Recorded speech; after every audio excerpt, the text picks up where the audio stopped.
mo para mapunta sa pwesto na yon. Yup. Hindi ka ba dapat maging proud? Kaya ngayon papasok na tayo sa Land of Dawn. Playoff, pasok na sa playoffs itong dalawang teams na to. Pero mukhang sasayawin na nila ang Lord pagkatapos ng post natin. Naka-start yung slow push dito sa side ng Onyx Philippines doon sa top lane. May Torre pa naman, so di pa nila masyado kailangan intindihin yung mga waves na yan. Pero baka araw-arawin ni King Kong. Kasi medyo mahirap din for Twisted Minds mag-commit dito sa Lord kasi yung burst damage nila ay hindi sapat. Fredrin lang yung kanilang jungle. Kaya niya i-hold yung Lord, pero pag tumagal masakit din yan. Ayun, masakit din talaga yan. Aray! Talagang hindi na dyan, pagka hindi ginamit yung Crimson Beacon, mapapaaray ka talaga. Pagka ganun yung nasa harap mo. Pati Purify na gamit din dito ni Hajizi. Pero hahawakan pa rin ng Twisted Minds ang Lord na ito. Nandiyan naman si Kirk. Super Flynn still trying to deal damage. Pero mukhang magkakaroon pa ng mga plays all around the map. Another reset called para dito sa Twisted Minds. Parang sustain yung pinakamagiging panlaban dito ng Twisted Minds. Mas kakayanin dito ni Sensui na hawakan yung Lord. Kaya binibitawan dito ng Onyx Philippines. Nakita natin si Brusco doon sa may gilid.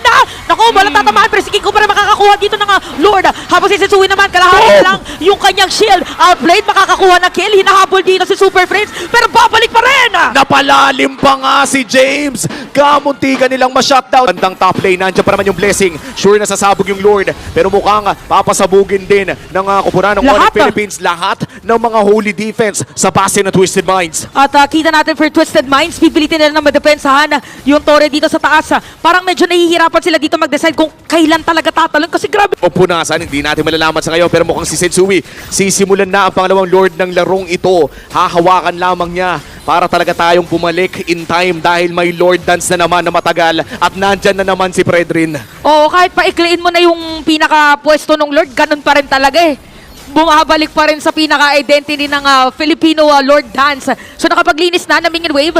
Dito si King Kong sa may taas. So magpo-flow na yung top lane nila pero itinutuloy pa rin. Dito yung Lord, si Kelra at si Brusco magagalit sa likod. Okay, itutuloy na nila yung Lord. Kanina mapupunta kay King Kong pa rin. Abot na abot. Tapos meron pang magbibit-bet na isa.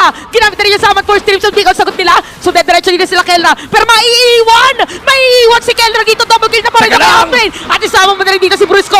Triple kill para sa Twisted Minds. Ang ganda na naging front to back ng Twisted Minds doon. Nakuha Munod si Kelra, technically speaking, kaya niya naman niya lumaban. Ang problema kasi, na-hold siya ni Sensui. Yung isang chrono dash na cancel nung energy eruption. So hindi niya ma-reset yung kanyang dash.